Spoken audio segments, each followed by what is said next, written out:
जेब में सिर्फ 2 सिक्के थे। फागुन का महीना शुरू हो चुका था। गांव में हर घर में होली की तैयारी। कहीं रंग सूख रहे थे, कहीं गुजिया तली जा रही थी, लेकिन उनके घर के चूल्हे में उस दिन भी राख ठंडी पड़ी थी। अभी हालात ठीक नहीं हैं। हालात कब ठीक होंगे? कोशिश कर रहा हूं। कोशिश से पेट नहीं भरता। हरीश चाचा कहते कहते कुछ पल रुक गए, जैसे वो आज भी उस ताने को महसूस कर रहे हो, और आगे बोले। होली का नाम आते ही उनकी पत्नी की उम्मीदें और बढ़ जाती थी। उसे लगता था शादी के बाद पहली होली सबसे खास होती है, लेकिन गरीबी त्योहार नहीं समझती। सब औरतें नई साड़ी पहनेंगी।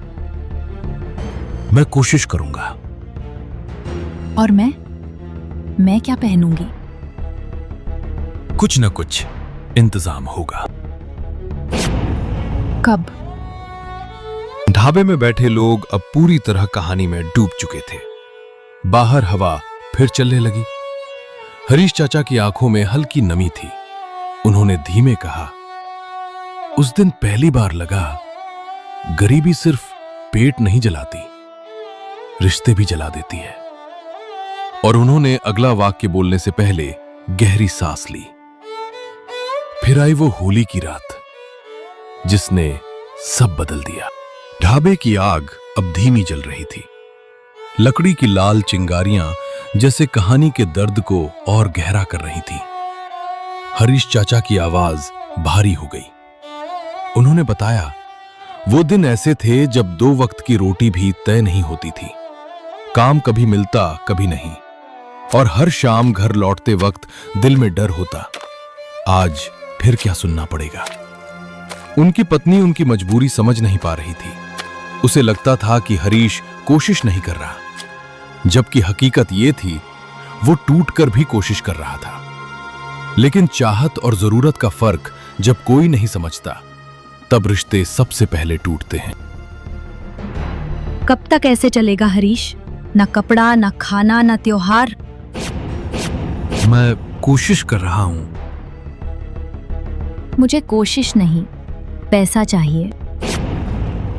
हरीश चाचा बताते हैं, उस दिन बात पहली बार इतनी बढ़ी कि घर की दीवारें भी कांप उठी। बाहर फागुन की हवा चल रही थी, अंदर रिश्ते बिखर रहे थे। सुन लो, पैसा है तभी मैं रहूंगी, नहीं तो मैं अपने मायके चली जाऊंगी। तो जा, मुझे भी जरूरत नहीं तुम्हारी। ये शब्द गुस्से में निकले थे, लेकिन शब्द जब बाहर आ जाए तो वापस नहीं लौटते।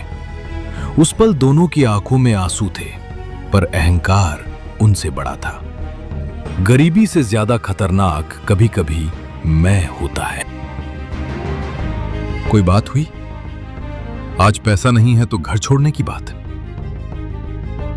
हाँ, मैं दुख झेलने नहीं आई। रिश्ता दुख सुख से चलता है। तो तुम ही निभाओ, मैं जाती हूं। उसने सच में गठरी उठाई, दरवाजे तक चली गई। हरीश को लगा वो बस डराने के लिए कह रही है, लेकिन कदम में ही रुके। दरवाजा बंद हुआ और उस आवाज ने पूरे घर को खाली कर दिया। चूल्हा, चारपाई, दीवारें सब गवाह बन गए। एक पल के गुस्से ने सालों का साथ तोड़ दिया। ढाबे में बैठे लोग चुप थे। हरीश चाचा ने धीमे कहा, मुझे लगा सुबह तक लौट आएगी, लेकिन वो रात आखिरी थी। बाहर हवा और ठंडी हो गई।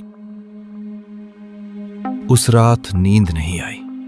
हर आहट पर लगता दरवाजा खुलेगा, पर सुबह हुई और दरवाजा बंद ही रहा। दिन बीते, फिर दूसरा, फिर तीसरा। अब हरीश समझ चुके थे वो सच में मायके चली गई है। उधर मायके में शुरू के 2-3 दिन अच्छे बीते। मां ने प्यार दिया, बहनों ने बातें की, लेकिन धीरे धीरे वही घर उसे पराया लगने लगा। आराम कर ले, अब काम मत करना। जीजा जी लेने कब आएंगे? गांव छोटा था और छोटे गांव में सवाल बहुत बड़े होते हैं।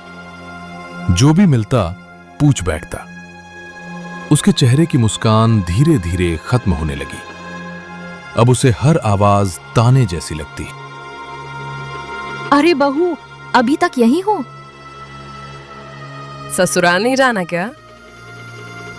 अब मायका भी उसे काटने लगा। जहां आई थी सहारा ढूंढने, वहीं बेचैनी मिलने लगी। और उधर हरीश हर शाम दरवाजे की तरफ देखने की आदत नहीं छोड़ पाए।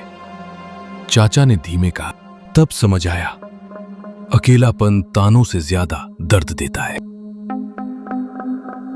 रात गहरी थी, पर कहानी अब अपने सबसे भावुक मोड़ पर पहुंच चुकी थी। हरीश चाचा की आवाज धीमी हो गई, जैसे वो उन दिनों को फिर से जी रहे हों। मायके में अब दिन भावी होने लगे थे। शुरुआत में जो बातें हालचाल थीं, अब वही ताने बन चुकी थीं। गांव की औरतें कभी सीधे कभी घुमाकर बोलती और हर शब्द तीर की तरह दिल में लगता। धीरे धीरे हरीश की पत्नी को एहसास होने लगा, जिस दर्द को वो पहले छोटी बात समझती थी, वही दर्द अब उसके अपने हिस्से में आ गया है। अब उसे समझ आने लगा, ताने पेट से ज्यादा आत्मा को जलाते हैं। बहू, कब तक मायके बैठी रहोगी? बस ऐसे ही आई थी कुछ दिन। कुछ दिन? महीना होने को आया। आजकल की लड़कियां भी ना, जरा सी परेशानी हुई और मायका।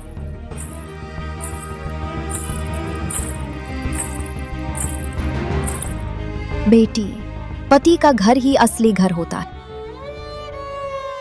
माँ, मैंने गलती कर दी। तो सुधार ले। अहंकार से घर नहीं बसते। मैं आज ही जाऊंगी, उन्हें मना लूंगी।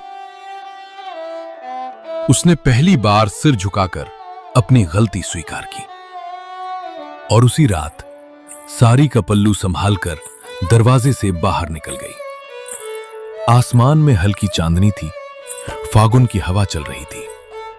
हर कदम के साथ उसका डर कम हो रहा था और उम्मीद बढ़ रही थी। ढाबे में बैठे सभी लोग अब पूरी तरह कहानी में खो चुके थे। चाय ठंडी हो चुकी थी, पर किसी ने ध्यान नहीं दिया। हरीश चाचा की आंखें दूर अंधेरे में टिकी थीं, जैसे वो उस रात को फिर से देख रहे हों। उन्होंने बताया, उस रात दरवाजे पर हल्की दस्तक हुई थी, धीमी, कांपती हुई। और हरीश, जो कई रातों से उसी आहट का इंतजार कर रहा था, एक पल को जागा। फिर सोचा सपना होगा, पर दस्तक फिर हुई। हरीश, दरवाजा खोलो। कौन? मैं हूं। तुम? मुझे माफ कर दो। दोनों कुछ पल चुप रहे, न कोई ताना न कोई गुस्सा, बस आंसू जो कई दिनों की दूरी को पिघला रहे थे। उस रात पहली बार उन्होंने बिना शब्दों के एक दूसरे को समझा। अहंकार बाहर ही रह गया और घर के अंदर रिश्ता वापस आ गया। मैंने गलती की थी, मुझे साथ छोड़ना नहीं चाहिए था। मैं भी गुस्से में बोल गया था। अब नहीं जाऊंगी। अब जाने भी नहीं दूंगा। उस रात चूल्हा फिर जला। रोटी आधी थी, पर स्वाद पूरा।